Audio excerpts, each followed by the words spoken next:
Coming up next, more fallout and reaction from parents tonight after a video showing a locker room assault at a high school in Vista. I'm working for you to find out how fast these drivers are going down a residential street and what can be done to slow them down. Bold, innovative, inclusive. We'll take you behind the scenes of the redesigned San Diego Opera. After 4 combat tours, Rob Caudill was on his way to a homeless shelter when a phone call changed his life. It has been a lifelong dream, and 1 week from today, I get to fly with the Blue Angels. CBS 8 Live at 6 starts now. More fallout tonight from a video posted on social media showing a student getting assaulted in a locker room at Vista High School. Good evening and thank you for joining us. I'm Carlo Cicchetto. I'm Marcella Lee. The head football coach has been put on leave, and right now you're looking at video shot less than an hour ago of a rally taking place outside the school. As CBS 8's David Gottfredson reports, parents are calling for action from the school and the district. The video shows a 14-year-old student being pushed to the ground on August 31st inside the locker room at Vista High School. It appears to be a hazing incident by several high school football players ganging up on the younger teenager. We have blurred the video because the students are minors. One of the students is seen holding what appears to be a wooden handle or stick, and later the teenage boy is on the ground pulling at his shorts, leading parents to believe the boy may have been assaulted with the wooden handle, and they are calling for accountability. We put a lot of this on the head football coach. He has very little interaction in the things that happen on the field, off the field, with the kids. If you look at the videos, there's quite a few kids in that locker room, and it is so painful to hear the shrills from the little kid. The head football coach has been put on leave pending an investigation by the Vista Unified School District. There is no indication the coach was in the locker room at the time of the incident, and he told me he is not allowed to comment on the incident. San Diego Sheriff is also investigating. They spoke to the 14-year-old boy, his mother, and other students and determined that a sexual assault did not happen. But the hazing incident could very well have been an attempted sexual assault. The school district put out a statement saying the students involved are, quote, receiving appropriate sanctions. Parents and all the community have many questions about this situation, so we need answers. We are live out here on my cell phone in front of Vista High School, where about 100 protesters have gathered. They want justice, they want accountability. Now, I'm not sure where they're going, but they are walking down the street. A couple sheriff's department officials are here, patrol cars, making sure everyone keeps in line.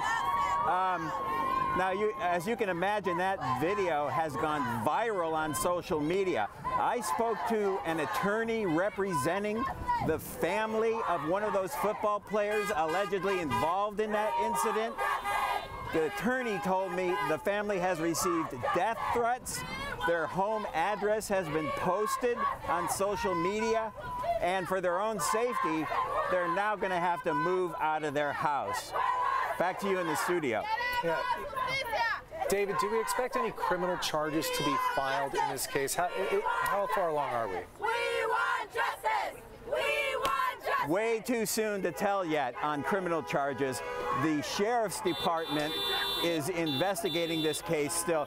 But as you recall, back in 1997, a Rancho Bernardo High School student was sexually assaulted with a broomstick handle in the locker room during a hazing incident by baseball players.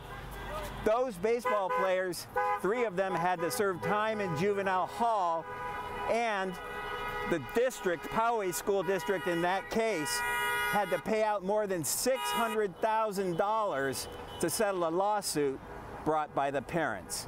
So we're just going to have to wait and see what happens here at Vista High School. All right, David Gottfriedson reporting live. Emotions clearly running high in this case, as you see in some of those signs. We want to apologize for some of that.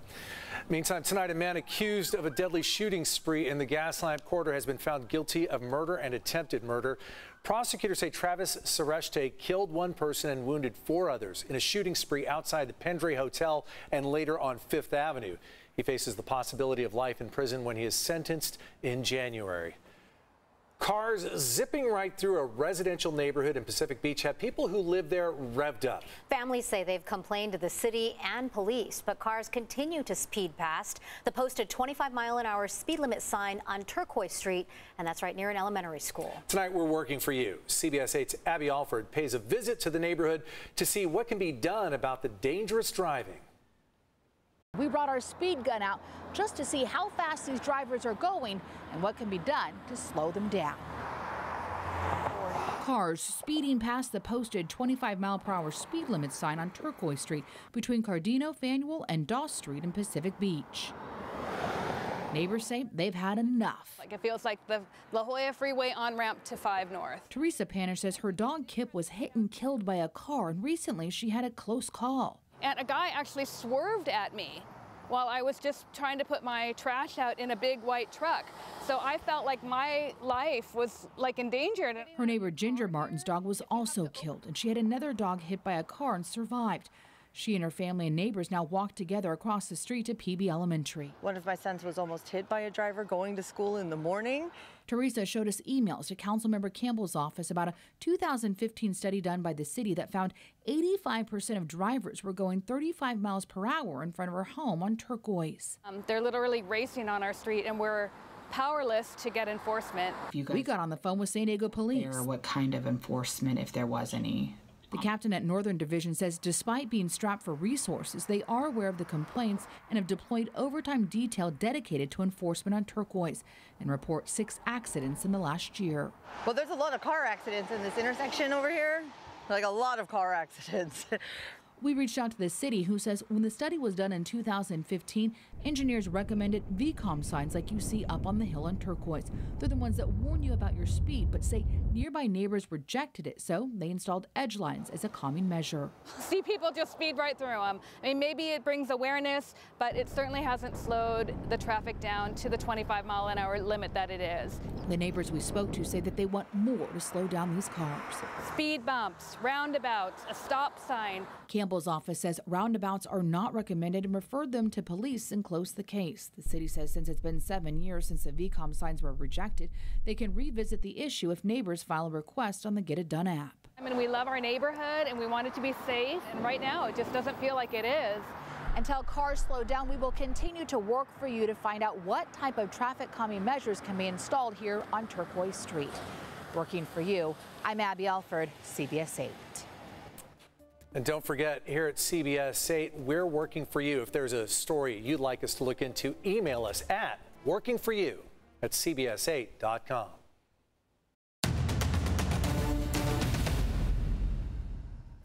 Governor Gavin Newsom signed Care Court into law today. It's part of an effort to get people with severe mental illness or addiction into court-ordered treatment and housing. The pilot program will start in 7 counties 1 year before the rest of the state follows suit.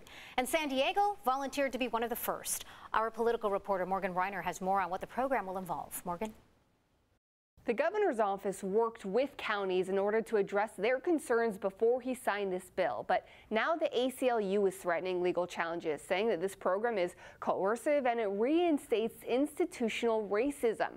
To that, the governor said he's exhausted. Their point of view has been implemented for the past few decades, and it's expressed in what we're seeing on the streets right now, meaning it's not working. As Newsom himself pointed out Wednesday, was it really it was just March, not of last year. Within 6 months, Newsom came up with the idea of Care Court, and it was signed into law. Congratulations, everybody. But as he also pointed out, it is now in the hands of counties to make it happen. And that hard work is realized at the local level. A family member, first responder, or medical and behavioral health professional can ask a judge to evaluate and compel people with severe mental illness into treatment and housing. It will take us now a year to begin the process of implementation. Stanislaus County is one of the 7 pilot programs required to start by October 1st, 2023. As far as the challenges across the state with workforce development, the impact on our justice system, these are all real in our community as well. The opportunity we see here is that there's a commitment across the state and within our community to begin to deal with these issues. To any challenges that arise, Newsom says unprecedented funding is the answer. Do you think money is enough? Well, I think that's the opportunity we have with being in the first phase of implementation.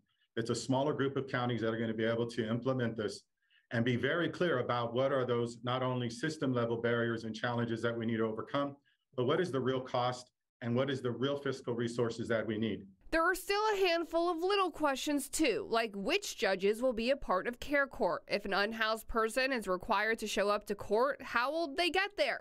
Questions Stanislaus County says they are going to try to answer in a series of upcoming meetings. Ruben Imperial told me it's hard to estimate exactly how much housing or staff members are needed until the program is in place. But that seems to be the theme so far, is that there are all these little unknowns that still need to be addressed. But Newsom said something had to be done because the status quo is not working.